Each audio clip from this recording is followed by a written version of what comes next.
Welcome back. This is the tail end of the program right now.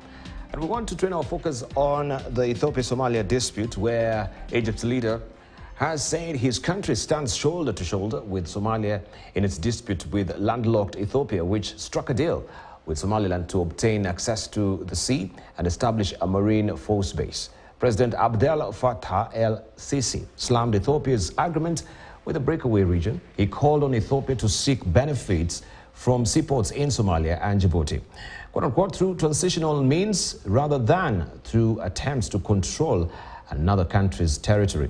Somaliland leader Muse Bihi Abdi signed a memorandum of understanding with Ethiopian Prime Minister Abiy Ahmed Ali this month to allow Ethiopia to lease a 20-kilometer stretch of coastline to establish a marine force base. Sheikh Mohammed, the Somali president, rejected the deal as a violation of international law. Egypt is at odds with Ethiopia over a controversial hydroelectric dam Ethiopia has built on the Nile River's main tributary. The two countries, along with Sudan, have been trying for over a decade to reach a negotiated agreement on the filling and operation of the $4 billion Grand Ethiopian Renaissance Dam. The dam is on the Blue Nile near the Sudan's border, and Egypt fears it will have a devastating effect on its water and irrigation supply downstream unless Ethiopia takes its needs into account.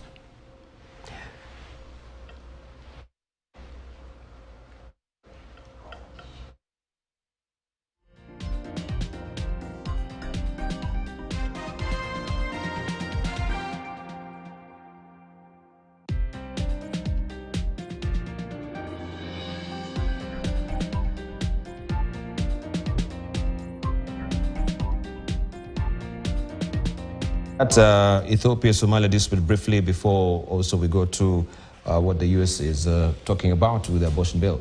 Let's just begin with the latest development with this, their vested interests, as we can see. Yusuf Hassan. Well, I'll say that what has happened since the 1st of January, when Ethiopia started testing the ground by signing a memorandum of understanding with the northern region of Somalia, which is known as Somaliland, has sparked a diplomatic role. And what has come out of this is that Ethiopia is the headquarters of the African Union. It is also a founder member of IGAD. And it has always placed an emphasis on the rules-based system. Territorial integrity, sovereignty has been its hallmark. And to a certain extent, Ethiopia has benefited from that because it is a country that has been facing successionism, Eritrea split. The Somali region of Ethiopia has been a center of war for many years. So the role has now been switched in the sense that it is Ethiopia that has been accused of having an interest in grabbing another state's territory, and is on the defensive diplomatically, because Somalia, which has in 1977 went to war with Ethiopia over the Ogaden, was an isolated country because the rest of the world thought that they were violating the sovereignty and the territorial integrity of Ethiopia. But now the shoes is on the other side. Ethiopia has been accused of exactly the same thing that it's been fighting all of these years, and it is finding itself diplomatically isolated. It's not just Egypt. The United States, China, the European Union, the African Union, the Arab League. Apart from one major power, Russia is the only country that has not publicly pronounced on the dispute. But every other power and every other international and regional organization has cautioned Ethiopia to say that this is not the right thing to do. So I think in that sense, it appears as if Ethiopia may have to rethink because it is decision to have access to the sea and also to have a naval base in addition to that, because people are asking, it's okay for a landlocked country to seek an outlet to the sea through bilateral relationships with the neighboring countries. Eritrea, Djibouti, and Somalia. But it is another thing when you aspire to want to take a territory and impose your own naval base, your own military power, project your own military power. And every country in the world, in the region, that has special relationship with Ethiopia, including Saudi Arabia, the United Arab Emirates, Turkey, every country has come out against that, including much of the African continent. So, so Somalia is winning the diplomatic war, and Ethiopia is finding itself in isolation, which has not usually been the case. So I think maybe Ethiopia needs to rethink about its decision to want to go that way in developing and getting access to the sea. How will this really scupper the process of Ethiopia also with its endeavor to join the East African community, given that frosty relationship that is happening right now? Do you think this will act as an impediment moving forward, and they'll lean more on the BRICS side, as they've right now been enrolled, at least in the BRICS, or are they in the process? The last time I checked, I think they were in the process of joining the BRICS, or they've already been enrolled? Well, Ethiopia has joined the BRICS. It has joined finally, yes. So it's part of the BRICS together with Egypt. Those are the two African countries that have joined South Africa, making the three African countries in the BRICS. So that die is cast. I mean, it's finished. There's a done deal. Now, the East African community, I don't think Ethiopia has been eager to join the East African community the way Somalia had. If it was, Somalia would have joined the East African community a long time ago. So it want to be an independent power in the Horn, but with close relationship with possibly the East African community and so on. But in its own economics, it doesn't want to open up for either the East African community or its members. It runs a very closed economy, to the best of my knowledge. And I'm talking about living there for over 5 years as a resident of Ethiopia. Now, I think what needs to be put in very, very good context is why this dispute. Now, Ethiopia has access to more than 10 ports in Eastern Africa, in the Red Sea and the Indian Ocean. And you can count them. It has access to Djibouti, where it has even built a 720-kilometer speed railway, which is the only electric railway, I think, in Africa of that length. Meaning it has invested heavily to access the port. And there is no issue about its access to the port of Djibouti. That's not in question. Two, it has access to the port of Beira and Hargeisa. In fact, in Beira it has, Barbera? In Barbera, it has 30% share. 19%. 19% of the shares. I think it was negotiating for that. Now it has 19% of the shares, meaning it can access. It has access to a port in Puntland at the far end. It has access to a port in every of the 6 Somali regional states. And Port Sudan. Then it has access to Port Sudan. In Kenya, it has access to Ramu as part of an agreement that is already done and investment done. So the problem with Ethiopia, it has nothing to do with access to the sea. It has everything to do with the intention or the ambition to build a naval, the largest naval power in the Horn. And you cannot have a navy if you don't have access to the sea. And no country will allow you to use its port for its naval purposes. So that is the dilemma that catches Prime Minister Abiy. He needs a navy, and no country can allow. The last time Ethiopia had a navy was in Assab, which is in Asimala. So that is the context in which in November last year, Abiy announced, with no contradiction, that Ethiopia will have a port, access to the sea. They're not talking about having access to the port where you can do your business. Access to the sea, peacefully or by war. That he made very, very clear.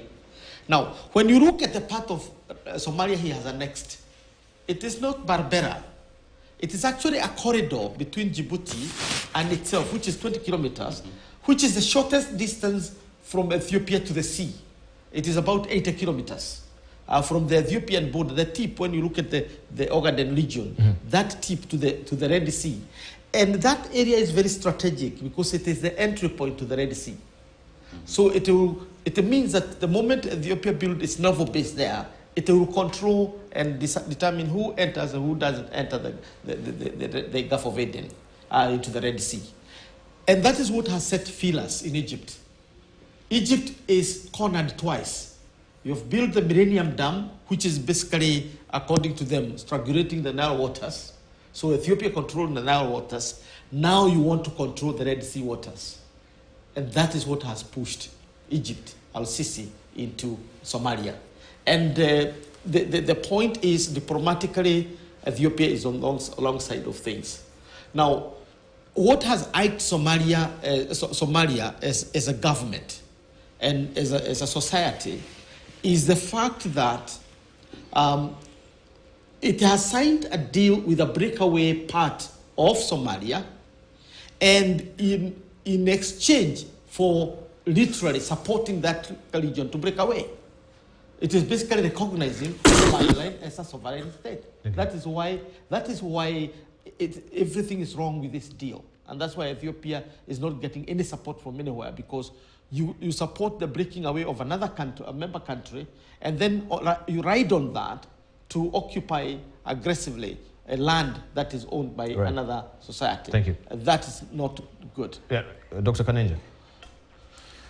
Yeah, of course, this current action, while perhaps they may be informed by calculations of the administration in Addis Ababa, I think the kind of reaction that it has attracted probably was not exactly expected from Addis Ababa. And that is regionally, while the region may not directly or publicly condemn Addis Ababa, the East African community, with the recent admission of Somalia, it finds itself in a place that is very difficult not to be able to side with Somalia, because they didn't enter into an agreement with Somalia that was half. They entered into an agreement with Somalia that was full, and so they're admitting Somalia as a whole. So within East Africa, it's going to be very difficult to find those who are going to support secessionism of Hargeisa, despite the fact that these countries have some kind of engagement with Hargeisa. Kenya has a liaison office in Hargeisa and has had, have a presence for some time. Ethiopia has, as well as a number of countries on the continent.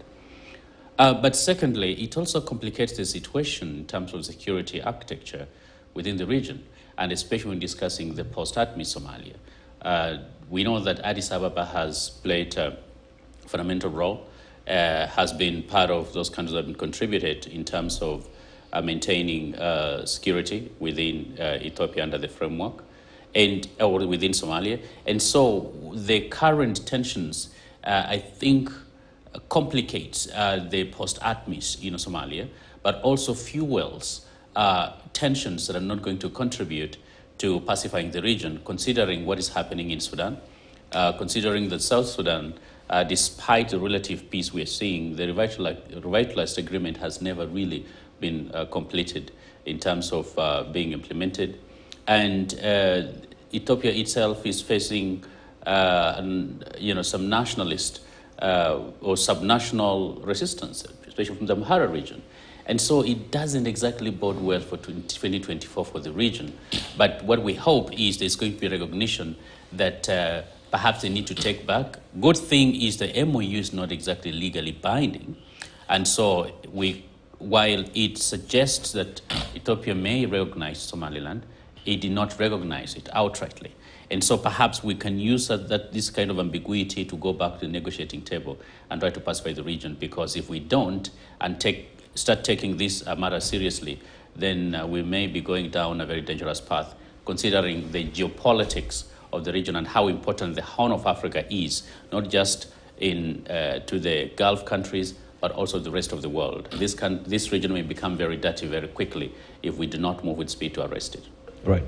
Prof. Munene, so this is not all about economic constraints, with also their dollar really contracting. They don't have, is it the deer? what is the name of it, Ola? Beer. Huh? Beer. The beer, The yeah, beer. the beer, yeah, the beer right now.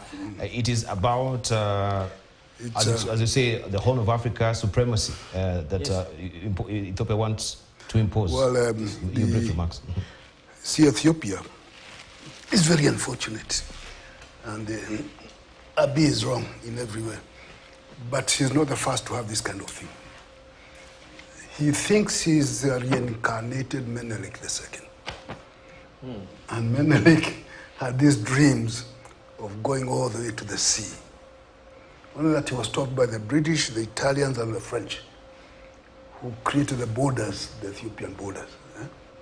So that dream of going to the sea was curtailed by the European colonialism on this area.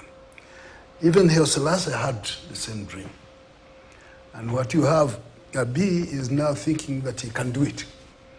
And yes, he's made pronouncement that he's even willing to fight, to go to war, to have that. And the problem for him is that nobody is for him in this. There's also the change of attitude that has occurred in Somalia. Somalia is no longer talking about irredentism.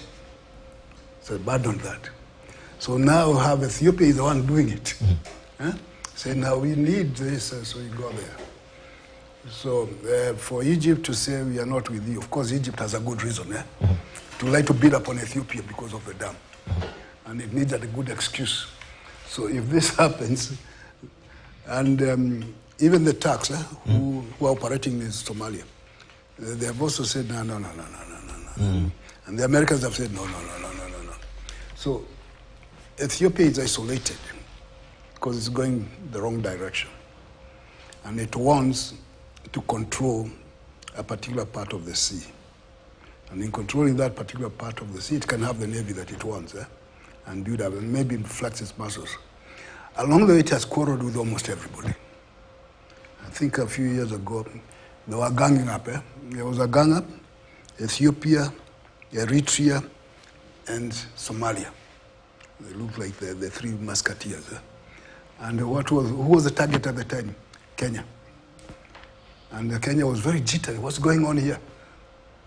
When is it Famajo and Afwaki and Abiy. And they looked as if they were ganging up against Kenya. And behind that thing was Ethiopia's desire to control some parts of the sea. So it's made a mistake, total mistake.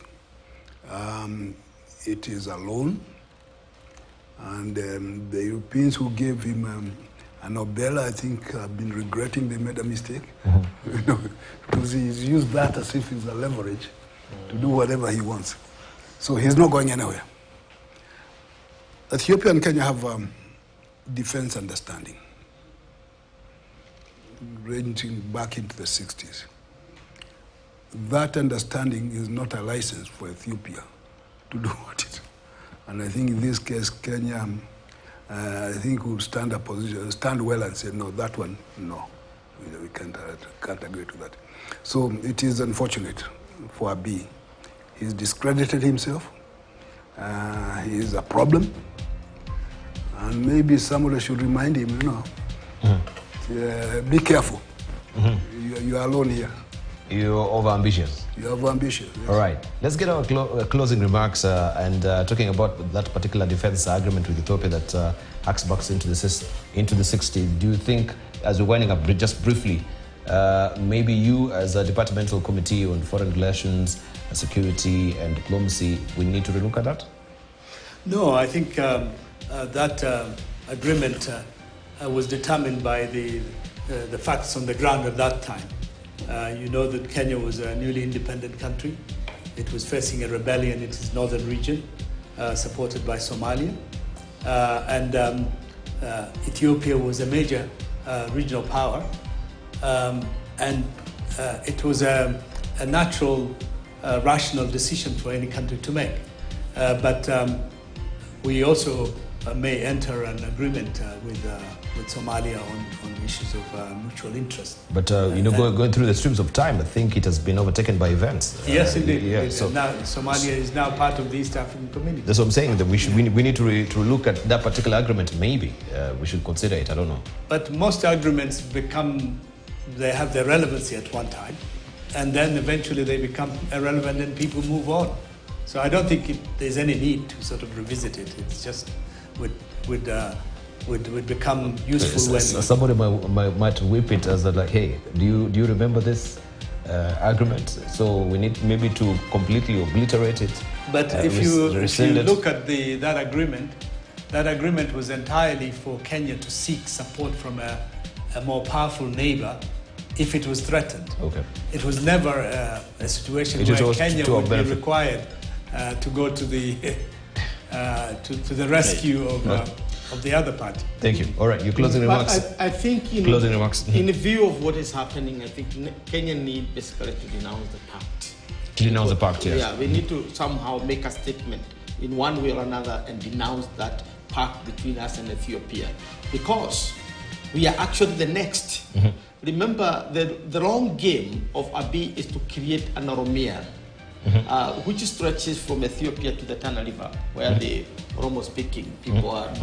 And that essentially means that the going to Somalia is just an excuse. The real target is here because the port of Lamu will be in Ethiopia from the look of things, if we go by that matrix. And you cannot underrate Abiy. He's a person who is a long-term thinker. He has waged 3 wars in 5 years and is now stalking the third and the fourth, the fourth and the fifth. And the real target is actually Assad in the Red Sea and Ramu in the Indian Ocean. And that makes the empire what they used to call the Empire of Kush. That's what he's trying to create. The Kush Empire, which is basically a Cushitic empire. Thank you. And therefore, I think he's really making the Horn the most unstable region in the world in the coming years. Right, thank you. All right, Dr. Kanenje. Different subject. The ongoing tragedy in Gaza is one of those scenes and events that is going to haunt, especially the Western world, in the years to come. Not just because in their complicity in supporting the Israeli military actions or active support of that by the Biden administration, but the deafening silence in the wake of one of the worst atrocities. And I would like to applaud the South African government and the Republic of South Africa for taking Israel to the ICJ, having the moral clarity as well as the courage to do that. And I think that is the standard that has been said that we should all follow. Thank you. Right. Finally, Professor Macharia, your closing remarks. Oh, thank you very much. I think the country is having problems, but it's okay. It will recover. And if Mheshimiwa are there, they can be raising issues. One, I think President Ruto needs to come up with strategies that everybody understands. Right now, nobody understands what he's doing. So he needs proper strategy. And I think Musalia is trying very hard to make sense of foreign policy because it's in jumble.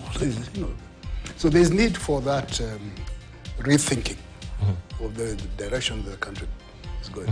One time the president said his ministers and PSs are incompetent, so we need to ask why are they incompetent? Do something so that we can eliminate the corruption. Thank you. Gentlemen, I really appreciate your input this morning. Very insightful, very informative, and we shall be picking on this